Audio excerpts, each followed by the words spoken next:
The views, thoughts, and opinions expressed are the speaker's own and does not represent legal or accounting advice or counsel and should not be seen as such. The material and information presented here is for general information purposes only, a conversation. We make no promises or assertions on how this information will impact your business, your personal life, or financial well-being. The information relayed does not imply endorsement or offer opposition to any specific organization, product, or services. Welcome to Shift. I'm your host, Lori Power, and I'm looking forward to our conversation. Today, I have the pleasure of speaking with Tiara, Letourneau, CEO of Rewrite Capital Advisors. Tiara is known for designing elegant business strategies for complex situations. She holds a Master of Finance from Cambridge University and has extensive experience in finance and operational strategy. In 2010, she was awarded an Action Canada Fellowship and chaired the Action Canada Task Force on Canadian Household Debt. She was also awarded a Financial Leadership Award in 2014 from the People's Bank of China School of Finance. She helped design the United Nations Green Climate Fund, which is a $100 billion financial mechanism for the Paris Agreement, and the creation of the private sector facility. Now, Tiara designs employee ownership transformation strategies to help Canadians protect their businesses and employees. She's been a passionate advocate and advisor for employee ownership trust legislation in Canada, and is on the board of directors for both the Canadian Employee Ownership Coalition and Employee Ownership Canada. For those that are not familiar with employee ownership trusts, or even that being a potential for them to consider, take me through what is an employee ownership trust. Yeah, great. It's good to start at the beginning. So, an employee ownership trust is a structure that allows all employees to become owners of the company, so everyone, broad-based, without the employees having to pay a cent to become the owner.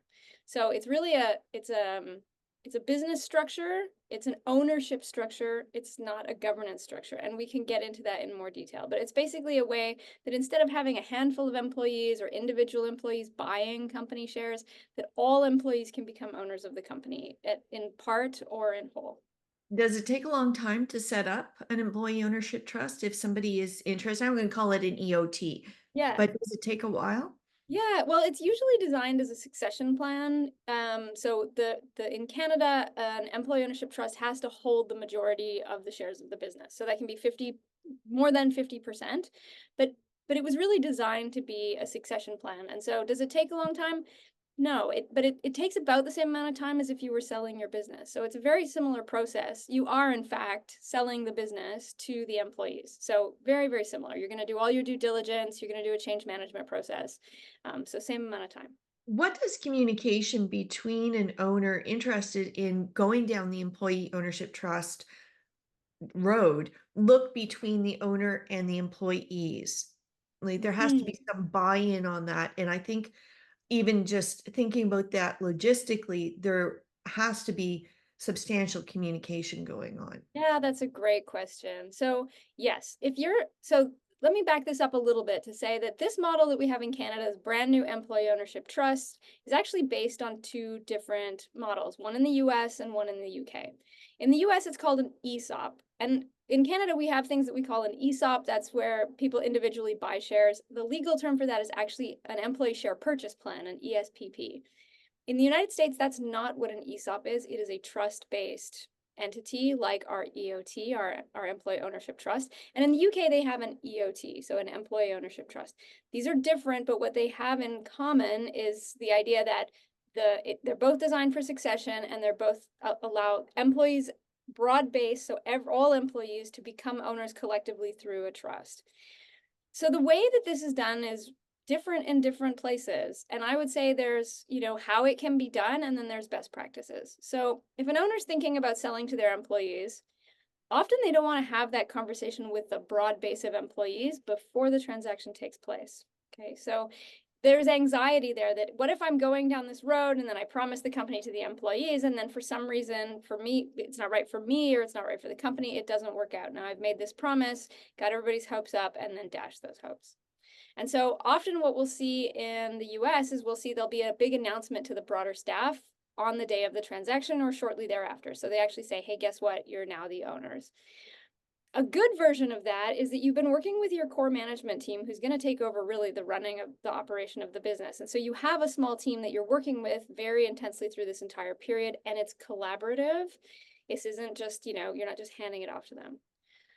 In the UK, we see this as very much more seller driven than even in the US. So in the US, yes, it is the seller who ultimately has the ability to decide. But in the UK, they can almost unilaterally decide. They can almost impose this. And not in all cases, but certainly in a sizable chunk of cases, we see owners making the decision, setting up the entire structure and imposing it on their management team without any consultation. And the truth is that leads to problems, right? So people don't always they don't understand what they're getting. They don't understand how trust works. They're not ready for that. There's been no sense of ownership. And what you're looking then is at problems on the other side. So a wise friend named Campbell McDonald, who's been in this space for almost a decade in the UK, said to me once, this is really this isn't a transaction, this is a transition. And if we just treat it like it's a transaction, then you're setting it up to fail.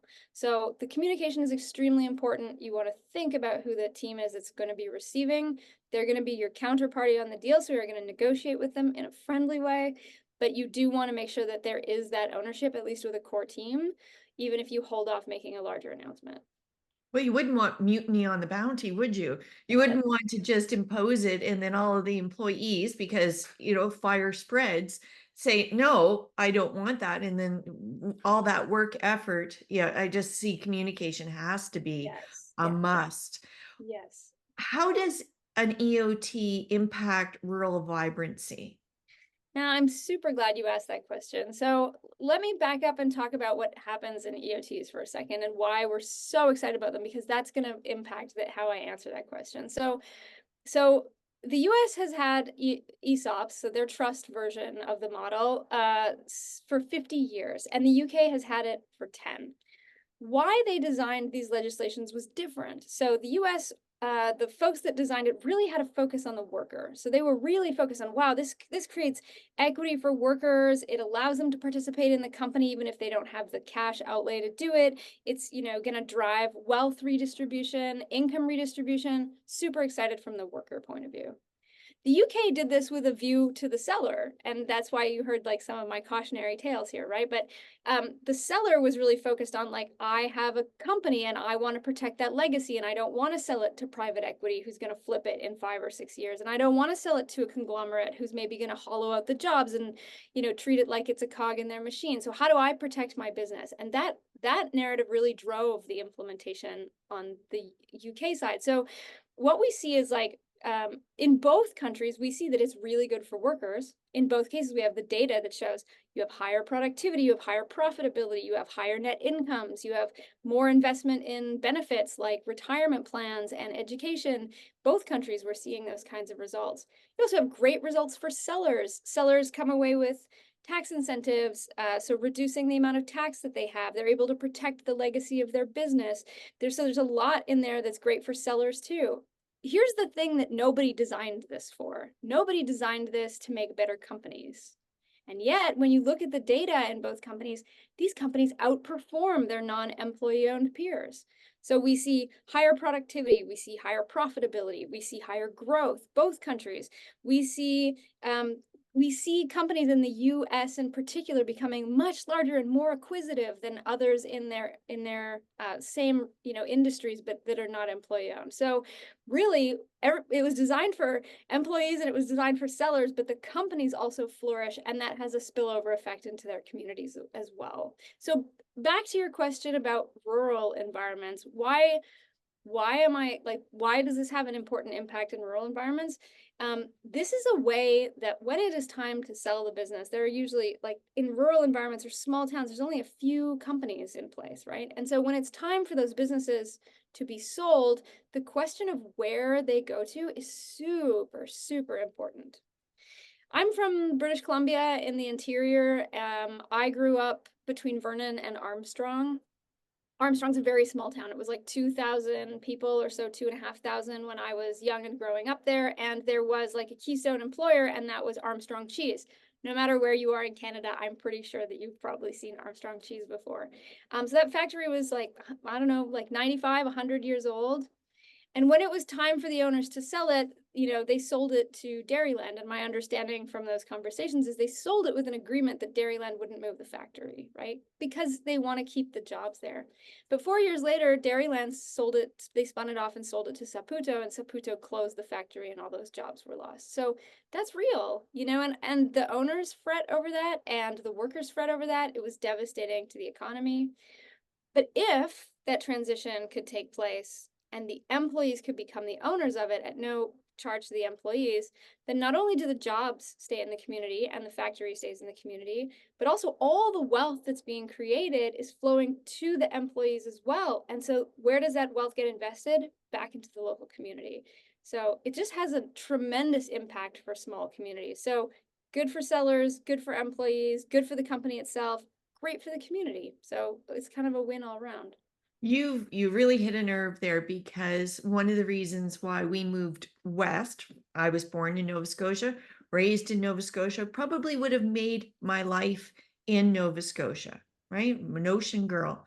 And I grew up on the Atlantic Ocean. And from being in Vancouver and that, the water pulls you. We moved because you couldn't beg, borrow, or steal a job.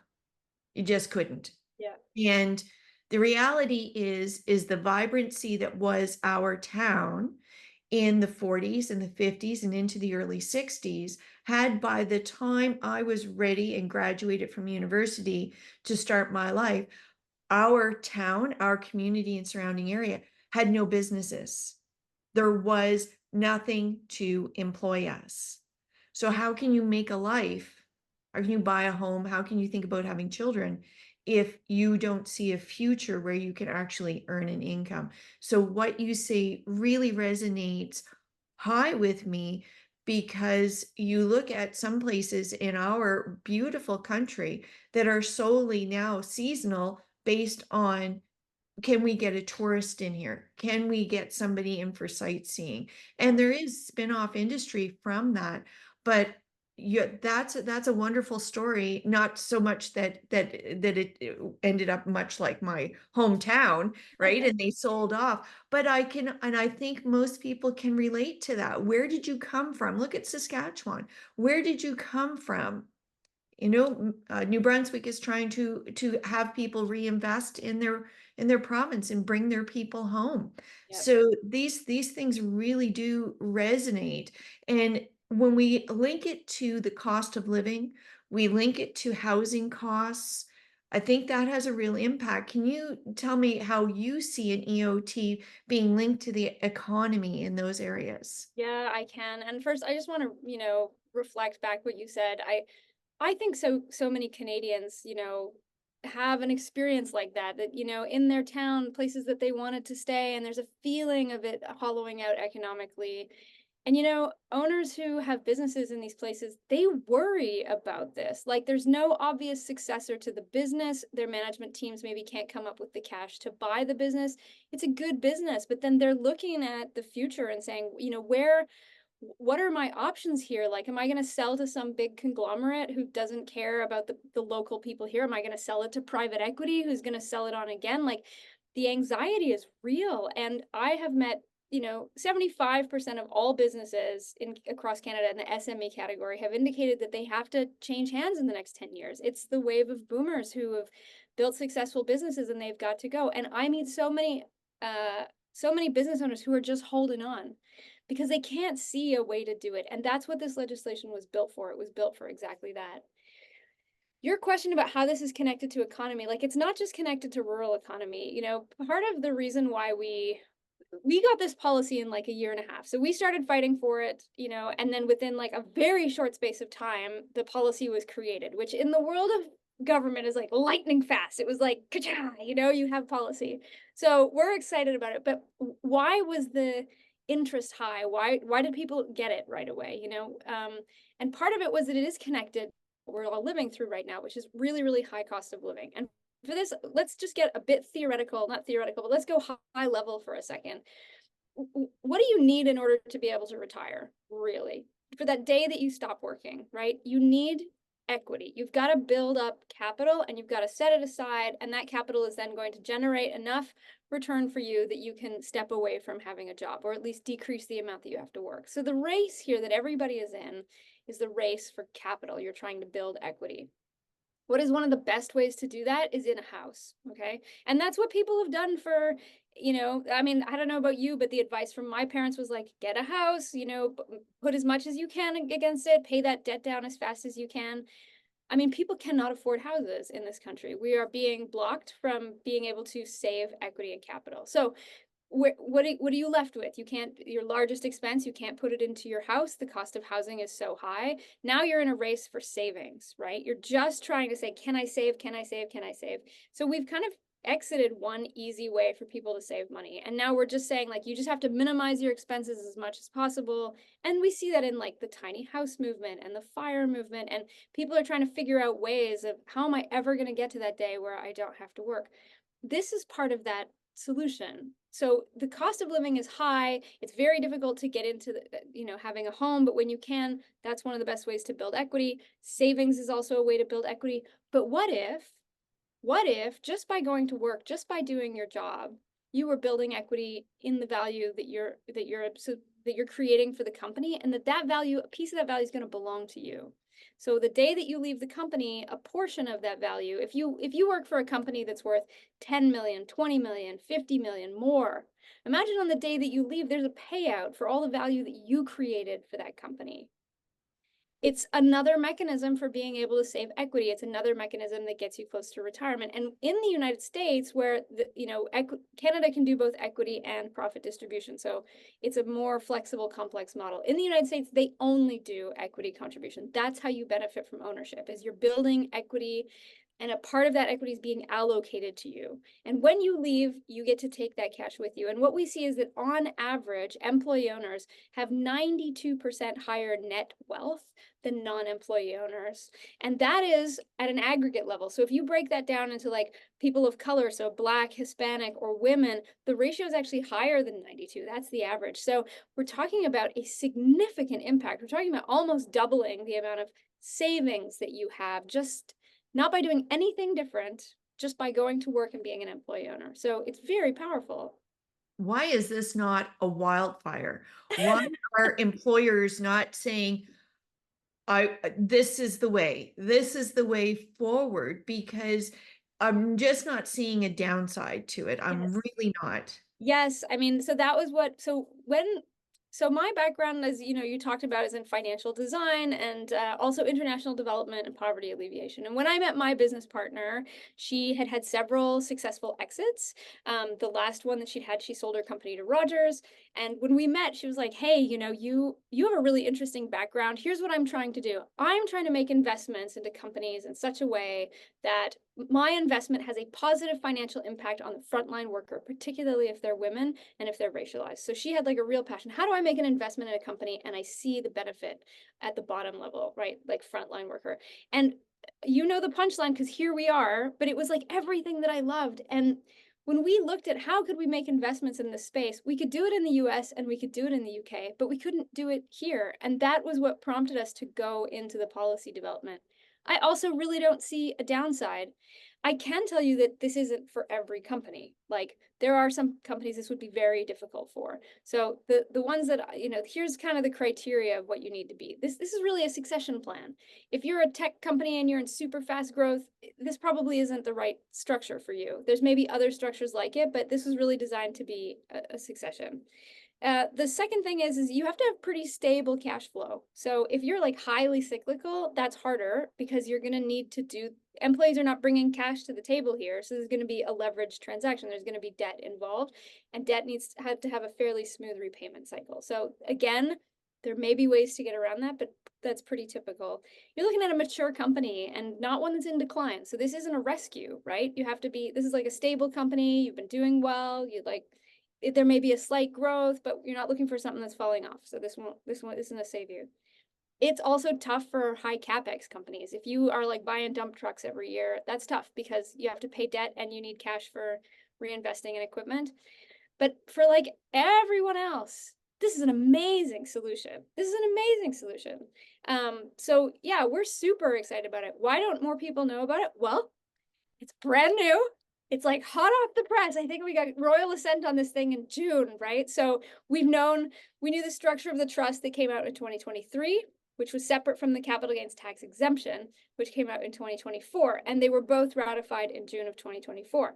So just for any of you listening that have never heard of this before, there is a $10 million capital gains tax exemption on this. So 10 million, the first $10 million of the sale of your business, you pay 0 taxes on.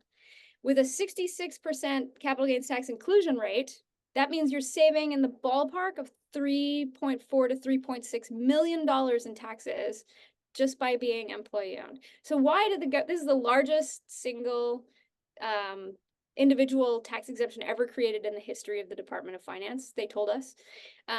Why did they do it? Right? Because everybody's like, wait, what's the catch? The catch is that employees aren't bringing any cash to the table, and the bank will finance maybe half of the cost of the transaction. So they'll do about 50% of the value. So you, the seller, are going to have to wait for the other half. The bank loan pays out over 5-6 years, and then you're going to get the second amount. Okay. And so the $10 million is meant to be the incentive to say, like, we know it's not super convenient for you to wait for half the cash, but in exchange, you're going to keep more of it in your pocket. And so that's really what that was designed to do. I think that's a great dovetail, though, into the employer who is selling into their next adventure, right? To not be paid all of it and then have to figure out what am I going to do with it so it can sustain me for a set period of time. Because let's face it, just as you said, your business partner has had several successful exits. Well, that was so that she can move on to the next adventure, the next adventure, and the next adventure, right? And that's the way I look at it, is to say, I may want to sell my business today, but that doesn't mean I'm done. I'm not putting the brain on retirement, right? I'm just simply, I've taken this as far as I personally want to take it. And I think now it's time for new blood, new innovation, new whatever. And so I do see that waiting for money, while some might say, okay, I need the cash right away, and this wouldn't be for them. But the idea of having it pay over that period of time and then having that next cash infusion, I just see that as another brilliant move for that innovative business owner who's moving on to what is next on their entrepreneurial Yeah, cycle. right on. You get some of the cash out front, and so that, and that like half the value of your business. So it's not nothing, right? You're getting that chunk that you can do things with. But on the other hand, you're still involved in a way. So when these transactions happen, it's 51%. 51% is a shorthand for majority ownership, has to go to the employees and the EOT. But owners are still very involved. That's what we see in the US and the UK. They often continue working in the business for a period of time to make sure that the senior management team can like do the transition. So they're kind of working back from like they're in there maybe like several days a week to like weekly to down to like monthly to pretty soon quarterly. They still have a seat on the board, usually until their loans are paid out. They're capped at 40% of the voting rights, so they never have a majority position, but they're still there helping with governance. And I should mention, by the way, this isn't a worker cooperative. There's no voting of employees at the board. So there is a professional board that gets established. The seller is on it, but the employees, all their rights are at the level of ownership. So it's kind of like we say to people, it's like having a stock in Apple. Okay, if you have a stock in Apple, you don't call Tim Cook and like tell him what to make next, or that you don't like your, even if you're an employee at Apple, you don't call your manager and say like, you're going to be fired because I have stock. You have stock, right? And so that doesn't mean there can't be more participation from employees. You can build that in, but that's not what the legislation is creating. It's creating the ownership benefits flowing to the employees. So the seller's involvement is important there. It's still a very traditional business model, but you're really empowering your management team. And so what we see is that the handoff is quite, over those 5 or 6 years, while the seller still potentially has loans in the company, they're still there. They don't have control anymore, but it's very collaborative. Everybody wants the company to succeed. And I think there's a real sense of beauty I mean, I know there is. I've talked to the owners in the US and the UK, and they're so proud to see their teams take the business forward. Often the business grows because everybody's very excited about it. They're really putting in a lot of effort. And so as the seller is, stepping farther and farther away from the business, they see that the success and culture will carry on after them. So it's really very beautiful. I love that legacy. I want to ask you about what you've done this summer. Yeah, okay. So I mean, we talked about this briefly before. I've just come back from the Oxford Symposium for Employee Ownership, which is a small group of less than 100 people that come together from countries all over the world. It's put on by the UK and the US, particularly, funded by the ESOP Association in the US. And in the beginning, the first few years, it was really about promoting the model internationally for other countries that were interested. So trust-based models, which isn't universal. So we're under common law. So the US, the UK, ourselves, Australia, and other countries with common law may have trusts in their law, but lots of countries don't. So really it's the concept. They're promoting the concept, collective ownership, no cost of acquisition from the employees with some kind of seller financing. And this year it was so exciting this year. So the US has a great model. The UK has a great model. They're different, but they're, working towards the same things, very similar positive outcomes. But Canada got its model this year. This year, Denmark actually passed a law, but they haven't got all the details of, but they will have something like this mechanism as well. So they're in the process of writing out their details. And Slovenia is actually in the process of passing a very innovative structure that's similar, I would say has even more functionality, super innovative. And there were so many other countries in attendance, Australia, Poland, Spain, India, Sri Lanka, Sierra Leone, like there were so many countries that are interested in this because all of these countries are looking at the same set of problems. They have, high, every cost of living has gone up everywhere. The cost of housing has gone up everywhere, particularly Western nations are all dealing with these same effects.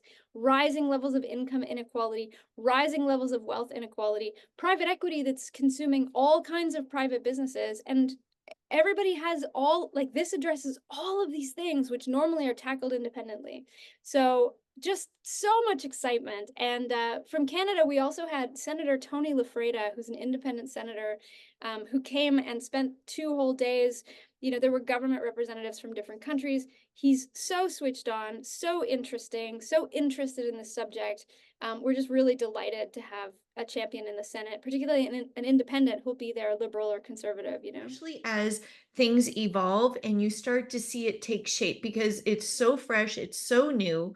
Having just passed in June, I want to start to watch where is it now working? What kind of examples are you I seeing? mean, this is what that's the thing I'm most passionate about, right? So I'm happy to talk about it. Thanks for taking the time. This has been really, it's a little overwhelming. I gotta say, it's a little Okay. overwhelming, and I want to try to process it in, but I'm loving it. I love Yeah. it. Cool. All right. Great. See you Take later. care then. Bye bye. Bye.